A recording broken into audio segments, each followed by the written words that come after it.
Hola, ¿qué tal?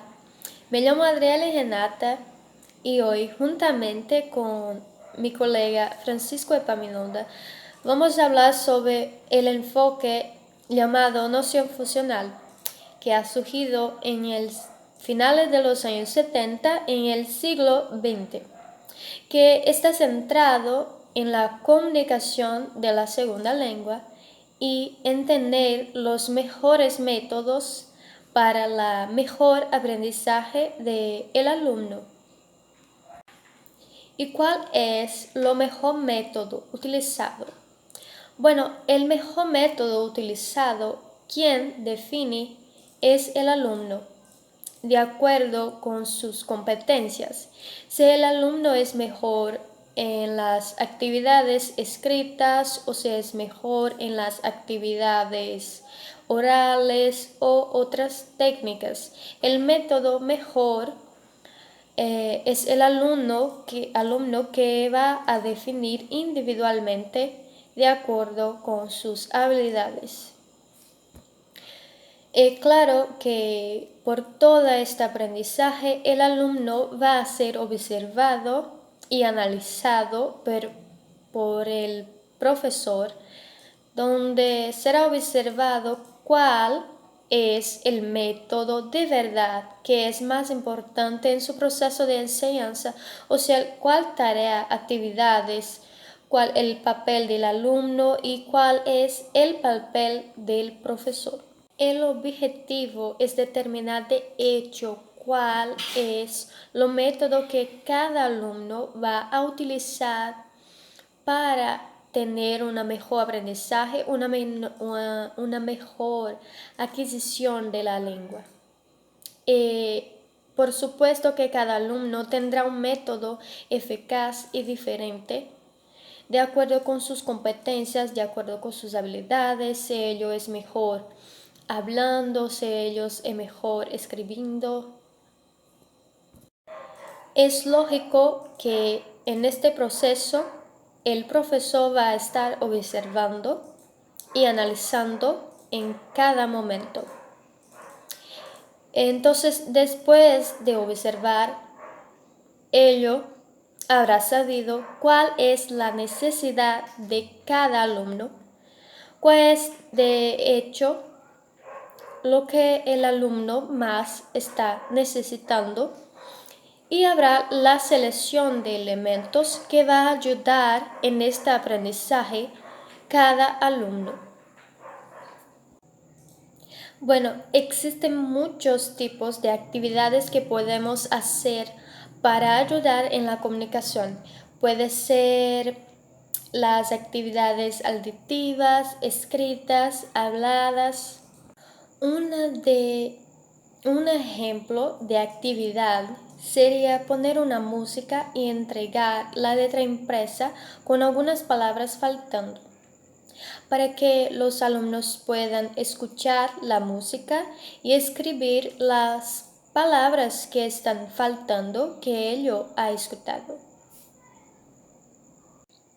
Después, el profesor puede poner en la pantalla la letra de la música y puede llamar individualmente los alumnos para que ellos puedan hablar las palabras descubiertas, practicando así la pronunciación y practicando también otras técnicas como la oralidad, la lectura y la escritura también, porque por supuesto que ellos van a escribir las palabras descubiertas.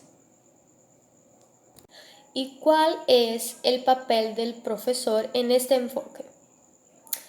El papel del profesor es fornecer posibilidades para que el alumno tenga maneras diferentes de aprender. Para que si el alumno no fue bien en una técnica, ello tenga la opción de intentar otra y va bien.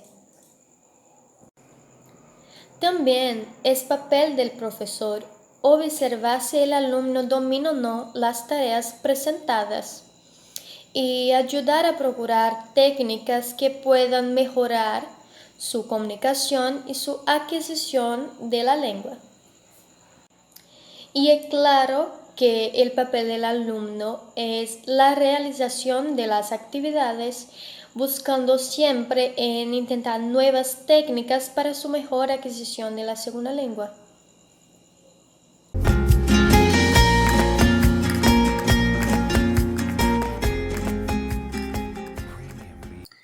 A ver, nosotros estamos hablando de un tipo de enfoque llamado nocifuncional, que tiene como las teorías basadas siempre en programas de ensinanças de comunicação. Ou seja, trabalha sempre as questões da oralidade do ninho de estudante dentro deste processo. São as técnicas basadas sempre na conduta de observação deste ninho, deste aluno, e também na observações de processo cognitivo deste ninho. E a partir disto é que o maestro e professor tem as ferramentas que define qual método é mais melhor dentro desse processo que leva a este ninho para que trabalhe as competências comunicativas deste estudante. Esse tipo de enfoque leva a cabo uma análise de níveis de competência linguística dentro desse processo. Ou seja, são sempre as observações de aluno, como ele se encontra dentro de noção de funções, dentro de um processo de ensinança. E que é mais importante para o professor, para o maestro, a questão da organização, a questão de aplicação de tipos de conteúdos dentro de um processo nocifuncional. São, sem dúvida, as questões de escritura, das estruturas sintáticas, a questão da fonologia, a questão de campos léxicos, que são conteúdos que alunos, dentro de um processo como este, mais necessitam, que são as questões de análise gramaticais da língua. Isso é muito importante dentro de uma observação de conteúdo que este ninho tenha que trabalhar nesse processo de aprendizagem. Não há um tipo específico de atividade que o maestro tenha que trabalhar. Não. Existem distintas atividades, sempre a partir da oralidade, a partir de diálogos, a partir de enunciados dentro de uma perspectiva de comunicação, dentro de situações comunicativas em classe, que este ninho, que este aluno tenha que desenvolver dentro de um processo de ensinança como este. Existem algo muito importante nesse processo, que é a questão de los papéis de professor quanto papéis de aluno em esse processo. Todos têm papéis importantes dentro de um processo de ensinança, principalmente em enfoque funcional. E aluno tem um papel-chave nesse processo, que é a questão da observação, a captação de conteúdos a partir de distintas atividades que este maestro, que este professor aplique, propõe a este ninho que trabalhe essas atividades. É muito importante o papel do professor quanto a aplicação de distintas atividades de uso da língua. Não há uma atividade específica, não. As inúmeras atividades que o maestro possa trabalhar em classe. E que tipo é mais importante de materiais que possa trabalhar? Não há um tipo de material em especial, não há. Há sempre a questão de da oralidade de aluno e a partir disto se aplica tarefas mais complexas, tarefas mais simples, de acordo com a questão cognitiva de ninho de este aluno em este processo. Sempre trabalhando a questão da oralidade, questão das competências comunicativas que este ninho tenha dentro da classe. É muito importante que o maestro tenha em la classe essa questão de las técnicas de ensinança comunicativa, que são sempre as tarefas e as atividades de la competência de comunicação, a competência oral. A partir disto, o maestro tem como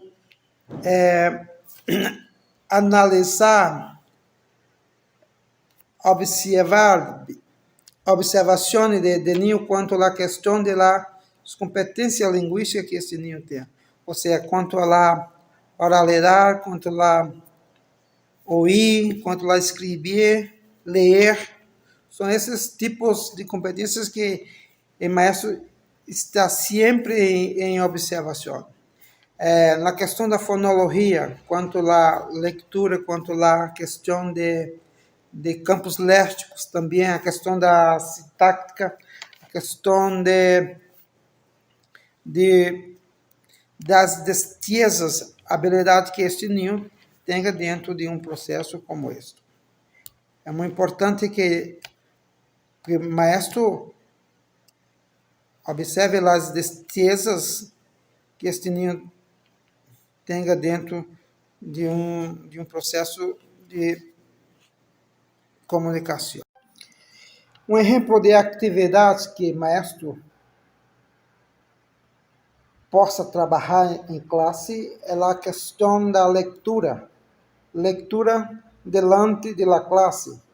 O maestro traz o aluno delante da pizarra para que o aluno desenvolva uma leitura e a partir de esta leitura o maestro tem como trabalhar as questões fonológicas deste ninho, a questão de pronunciação, a questão de repetição de algumas palavras que o ninho não consiga falar bem, e a partir disto são como um processo que o maestro tem de que possa trabalhar dentro da questão da oralidade, a questão da leitura. Outra questão também que o maestro ou o professor tem como uma ferramenta de aprendizagem são as questões de diálogo, pequenos diálogos entre ninhos, trazer dois ou mais ninhos diante da classe, diante de los demais alunos, para que eles possam fazer um pequeno diálogo entre eles mesmos, e a partir disto, o maestro tem como observação a questão da fonologia, também a questão da pronunciação de algumas palavras que o estudante não esteja bem dentro dessa questão fonológica, dessa questão de pronunciação. São pequenos exemplos, como sempre trabalhando a questão de situações comunicativas. E a partir disso, há uma observação quanto às competências linguísticas, em caso é a questão de falar, a questão de pronunciação, e também a questão de vídeos, por exemplo, também em classe, questão de la música em classe para que estudante possa oír bem, e a partir de esto escrever, a questão de la observação de diálogo entre nativos, por exemplo, também, para que possa observar que nível esse ninho está dentro desse processo de ensinança.